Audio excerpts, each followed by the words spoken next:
Programme let's talk اور میں انجم رضوی خواتین حضرات یہ پروگرام لائیو آپ کی خدمت میں پیش کرتا ہوں اور کوشش یہ ہوتی ہے کہ وہ سوالات جو آپ مجھے بھیجتے ہیں اور جو کچھ میرے ذہن میں گردش کر رہے ہوتے ہیں ان کے جوابات تلاش کیے جائیں اور اسٹوڈیو میں محترم شخصیات کو، تجزیہ نگاروں کو، سیاستدانوں کو، ماہر معاشیات کو، جو بھی موضوع ہو اس کے حوالے سے ایک معتبر شخصیت کو بلایا جائے اور ان سے پھر گفتگو کی جائے اور پروگرام کے ختم ہوتے ہوتے جوابات نہ بھی ملیں تو سوچ کے زاویے جو ہیں وہ کم از کم درست سمت کی طرف گامزن ہو جائیں۔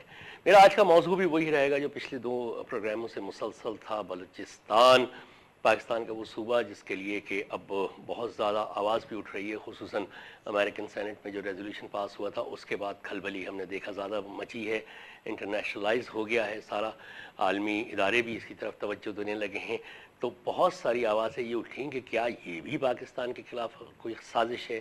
کیا وہ تھیوری زیادہ صحیح ہے کہ بلوچستان میں غیر ملکی یا کچھ ایسی قوتیں جو ہیں سرگرم عمل ہیں جو وہاں بلوچوں کو اکسا رہی ہیں، یا حکومت کا یہ نقطہ نظر صحیح مانا جائے کہ 1000-1500 آدمی ہیں جو علیحدگی کی بات کر رہے ہیں، باقی بلوچستان یا بلوچی جو ہیں وہ پاکستان کے ساتھ علاقے میں یا ان کی پروونس کے طور پہ ہی رہنا چاہتے ہیں۔ مسئلے کا حل کیا ہے اور یہ مسئلہ کہاں سے شروع ہوا، کیوں شروع ہوا، یہ وہ سارے سوالات ہیں ظاہر ہے جو میں بھی سوچتا ہوں، آپ بھی سوچتے ہیں۔ اسٹوڈیو میں نے آج زحمت دی ہے، نامور ماہر قانون ہیں، ہمارے لا میگزین کے چیف ایڈیٹر ہیں، بہت اچھے اینالسٹ ہیں، جناب جاوید صدیقی صاحب کو ان سے آپ سے بات کراتے ہیں۔ السلام علیکم جاوید صاحب، اور بہت بہت شکریہ تشریف لانے کا۔ جاوید صدیقی صاحب، آج میں کراچی پریس کلب میں تھا، وہاں پہ ایک سیمینار تھا بلوچستان کے حوالے سے، اور یہ تھا کہ بلوچستان کی صورتحال یا بلوچستان کے مسائل اور میڈیا کا کردار۔ اس میں جو ہمارے بلوچ ساتھی تھے جن سے ہماری بات چیت ہوئی، جرنلسٹ بھی تھے، انہوں نے سب سے پہلے تو ایک بات کا یہ شکایت کی انہوں نے یا گلہ یہ کیا کہ بلوچستان کے موضوع کو وہ سیریسنس میڈیا میں حاصل نہیں ہو سکی جو اس کا حق تھا، اور انہوں نے یہ کہا کہ بہت سارے صحافی یا اینکرز جو ہیں وہ تو صورتحال ہی سے لا علم ہیں بالکل، اور سنی سنائی باتوں کے اوپر وہ پروگرام کر رہے ہیں جن کا حقیقت سے کوئی تعلق نہیں ہے۔ آپ سمجھتے ہیں کہ میڈیا نے سیریسلی نہیں لیا؟ نہیں، میڈیا میں واقعی اس طرح سے تو بات نہیں آئی، جس طرح کے بڑی فروعات قسم کی باتوں کی بھی بہت زیادہ میڈیا تشہیر کرتا ہے، مگر اتنی سیریس بات پہ، مگر اس کی وجہ کچھ یہ نہیں ہے کہ media in it self ignoring یا اس طرح کی بات نہیں ہے۔ بات یہ ہے کہ وہ بلوچستان کے اتنا گنجلک معاملہ ہے، سو مچ سو کہ میڈیا وہاں سوائے کوئٹہ یا ایک آدھ اچھی جگہ کے آپ جا کہاں سکتے ہیں، یعنی وہاں شریف آدمی جانے کو تیار نہیں ہے، سب یہ کہتے ہیں کہ آپ کوئٹہ بھی نہ جائیں، حالات بہت خراب ہیں، اور وہاں پہ نہ میڈیا کے کسی لوگوں کو کوئی پروٹیکشن ہے۔ کچھ این جی اوز، کچھ فورن جرنلسٹ اگر جاتے ہیں تو ان کو بھی ایکسیس وہاں تک نہیں ہوتی کہ جو صحیح اسٹوری وہاں سے نہیں۔ اچھا، صحیح اسٹوری کوئی اتنی زیادہ کوئی جیمز بانڈ اسٹوری بھی نہیں ہے جو صحیح نہ ہو، یہ تو اس ملک کا معاشرے کا المیہ یہ ہے کہ سب کچھ جانتے ہوئے بھی ہم کچھ نہیں جانتے، اور یہ معاملہ 47 سے ہے۔ تو میڈیا پہ الزام لگانا مطلب ویسے تو بہت ساری چیزوں کے مورد الزام ہو سکتے ہیں، مگر اس حد تک کہ میڈیا نے اس کو اجاگر کرنے کی زیادہ کوشش نہیں۔ اور اب تو میرا خیال ہے جب سے وہ روہر بیچر صاحب نے کیا انہوں نے سینٹ میں جب سے ریزولوشن پیش کر دیا ہے، جب سے تو یہ انٹرنیشنلائز ہو گیا، اب تو میڈیا کی، لوکل میڈیا کی ان کو کوئی ضرورت بھی نہیں ہے۔ انہوں نے کہا کہ بات یہ ہے کہ بلوچستان کا جو بارڈر ہے وہ کوئی 2500 میل کا ہے، کوسٹ لائن بھی ہے سب ہے۔ مثلا ایک آج یہ بھی کہا گیا، اس موضوع پہ بھی تھوڑا سا غور و فکر ہوا کہ اسٹریٹ آف ہارمز سے لے کے اور اورمارا تک پاکستان کی یعنی بحریہ کی تو ایک ہی چوکی اورمارا ہے، وہاں باقی سب وہاں پہ 6 یا 7 امریکن شپس کھڑے ہوئے ہیں، 3 ایئرکرافٹ کیریئر کھڑے ہوئے ہیں جو ایران کے لیے بھی اسٹریٹ آف ہارمز کو بھی پیٹرولنگ کر رہے ہیں، بلوچستان واٹرز بھی ان کی پیٹرولنگ کی زد میں آتا ہے۔ تو اگر کسی قسم کا کوئی ایڈونچرزم کرنے کی کوشش کی کسی بھی قوت نے، کہیں سے بھی کی، یعنی ایران نے کی یا ہم اپنے ہاں سے یعنی اندر سے کچھ ہوا، تو نتائج جو ہے بہت خطرناک، وار زون جو ہے وہ بہت برا ایک وار زون بن جائے گا۔ Do you agree with that? نہیں، مطلب یہ امریکن کی پریزنس تو آن دا 5 سیز ہر جگہ ہے۔ مطلب آپ کیا نشاندہی کر رہے ہیں کہ ایڈونچر کون کرے گا؟ ایران نے اگر کر دیا، جیسے کہ ایک وہ تو خیر بڑے بعید از قیاس ہے کہ ایران تو اس وقت خود بچنے کی ہے، خود اندر سے ودن دی بلوچستان یا ودن دی بلوچی۔ اچھا، ودن دا بلوچستان کا بھی معاملہ اس طرح کا نہیں ہو سکتا جیسے کہ اگر آپ اشارہ کریں کہ ایک ریبیلین کھڑی ہو گئی یا ویسا بھی نہیں ہے. تو اور ایک ہم کیا یہ مان لیں وہ جو ہماری وزارت داخلہ کا یہ جو ایک ورژن آتا ہے کہ 1000-1500 آدمی ہیں جو کہ شرپسند ہیں اور باقی جو قیادت باہر بیٹھی ہوئی ہے ایگزائل میں، ورنہ عام بلوچی تو نہیں. عظم صاحب یہ جو ہماری وزارت انفارمیشن یا کہ انٹیریئر اور دفاع وغیرہ، یہ اس کو سمجھنے کے لیے مطلب یہ تو بیچارے کچھ ہیں ہی نہیں. یعنی آج بھی یعنی پہلی دفعہ یہ اب ایک جمہوری کلچر میں کہتا ہوں یہ 47 شروع ہوا ہے as far as democracy is concern. تو ان کے پاس ابھی کوئی چیز ایسی نہیں ہے، نہ مینس ہے، نہ ان کے ویژن ہے، اور نہ ان کے پاس پاور ہے. خصوصیت سے بلوچستان کے حوالے سے تو یعنی it is being treated worse than a colony. دیکھیں کالونی کا عالم یہ تھا کہ انگریز نے اسے جب بھی اپنی عملداری میں لیا اور جو سسٹم وہاں سے وضع کیا، تو میرا خیال ہے کہ جب تک وہ یہاں سے گئے ہیں residency system, assistant political system, levy system, تو یہی بڑے بڑے سردار تھے. آج جتنی ریبیلین ہو رہی ہے، مجھے تاریخ میں نہیں ملتا کہ انگریز کے خلاف کوئی ریبیلین بلوچستان میں ہوئی. ریزسٹنس تو ہوئی ہے نا. ریزسٹنس دیکھیے تقریباً جو اسٹیٹسٹکس ہے، correct me if I am wrong, یعنی انگریز نے جب بلوچستان میں قبضہ کرنے کی کوشش کی تقریباً 300 مرتبہ جھڑپیں ہوئی ہیں یا وارز یا بیٹلز کہہ لیجیے. 300 میں بیٹل. بات کر رہا ہوں جب فائنلی دے سیٹل ڈاؤن، جب وہ وہاں پہ ایک سسٹم آ گیا ایسٹ انڈیا کمپنی کے بعد برٹش سسٹم. فورٹ سنڈیمنٹ کا فورٹ بھی دیکھا ہوگا. دیکھیں نا جوب تو آ گیا، کوئٹہ آ گیا، مگر کہیں کچھ میری نظر سے نہیں بلوچیوں نے تو نہیں انگریز کو مارا. وہاں پہ تو مسلسل ہوتی رہی، مسلسل نہیں ہوئی. 300 جنگیں لڑی ہیں 300 جنگیں 1857 کے بعد. 1857 کے بعد میں کہہ رہا ہوں 1857 کے بعد سے وہ جھڑپیں ہوئی نا.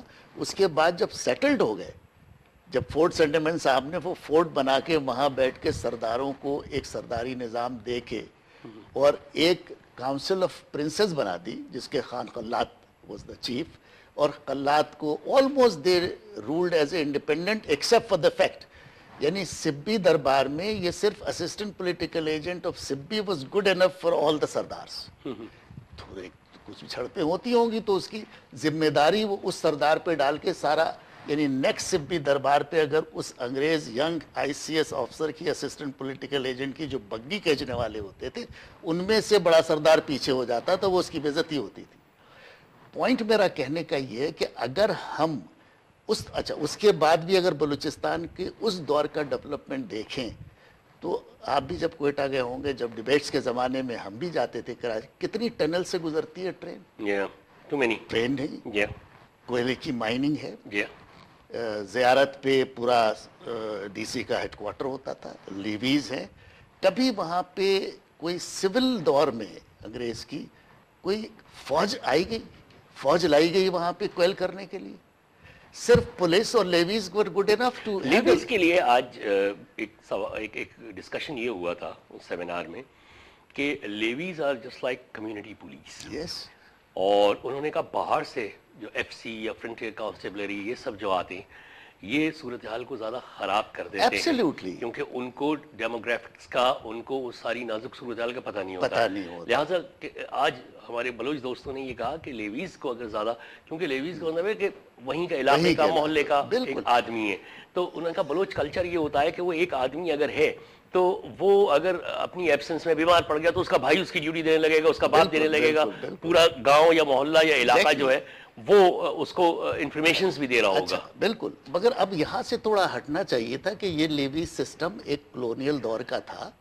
آزادی کے بعد اس پورے ملک کو، پاکستان کو، انڈیا از دا ایگزامپل، آپ کو ایک ڈیموکریٹک پروسیس سے ایک نئے آزاد مملکت کی طرح سے چلنا تھا جو 48-47 یعنی شروع سے ہی نہیں چلا. تو آپ جو باتیں کہہ رہے ہیں کہ لیویز اور یہ مینٹین کرنا، پوائنٹس یہ لیویز کا بھی نہیں ہے. پوائنٹ یہ کہ ہم نے اس اسٹیٹ کو، خصوصیت سے بلوچستان کو، ایک ماڈرن اسٹیٹ بنانے میں کیا رول ادا کیا ہے.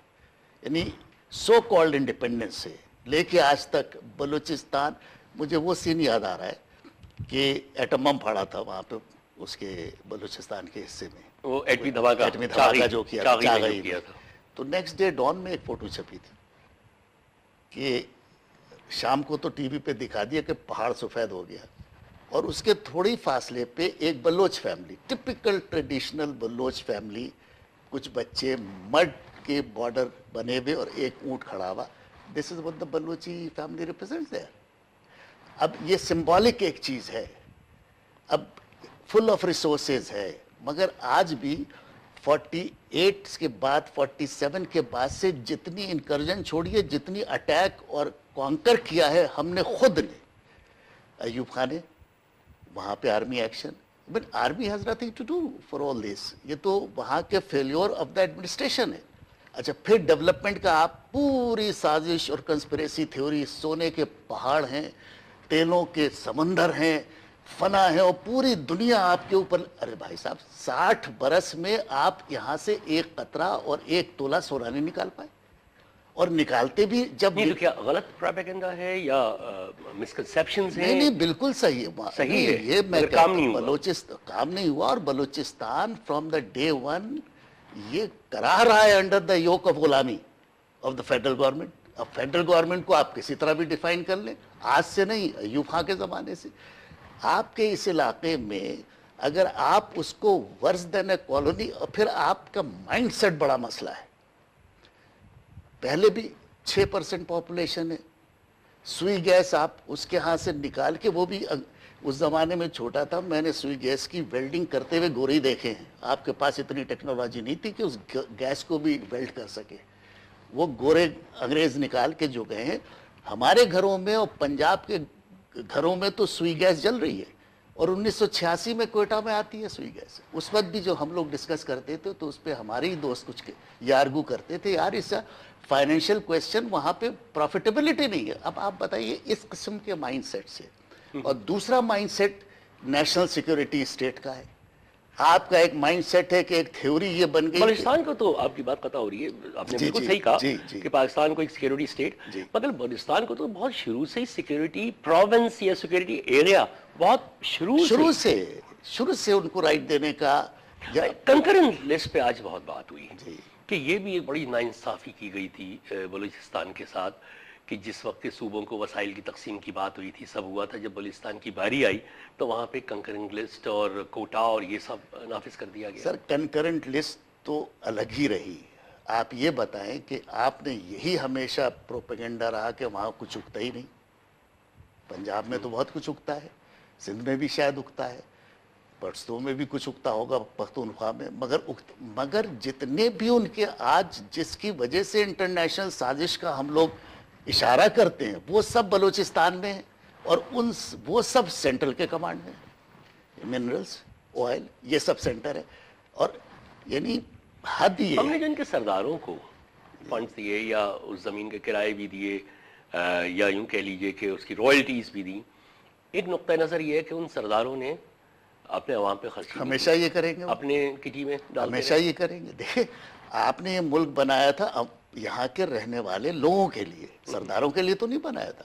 سردار اور بڑے زمیندار تو مغل اور پٹھانوں سے لے کے انگریزوں تک کی خدمت گزار رہے ہیں، وہ تو یہی کریں گے. مگر بیسک، اچھا آپ ختم بھی اس طرح نہیں کر سکتے. ماڈرن ورلڈ میں جب پاکستان بنا ہے تو سسٹم صرف وہی ہونا چاہیے تھا کہ جمہوریت کو چلنے دینا تھا. اب دیکھیے ہسٹری میں بھی اگر جائیں گے تو بلوچستان کی ہسٹری بہت ہی گنجلک ہے، ان دا سینس کہ they never acceded to Pakistan. میرے پاس ای میل 1-2 دن پہلے ہی کہیں سے آیا ہے کہ 15 اگست کو جو نیو یارک ٹائمز میں چھپا ہے اس میں قلات از اے انڈیپینڈنٹ کنٹری اور Pakistan is accepted it as independent country. آگے بڑھاؤں اس چیز کو. یہ جو بلوچ رہنما ہیں میرے 2 پروگراموں میں تشریف لائے تھے، یوسف مستی خان، ان کے جو چچا تھے، یوسف مستی خان نے میرے پروگرام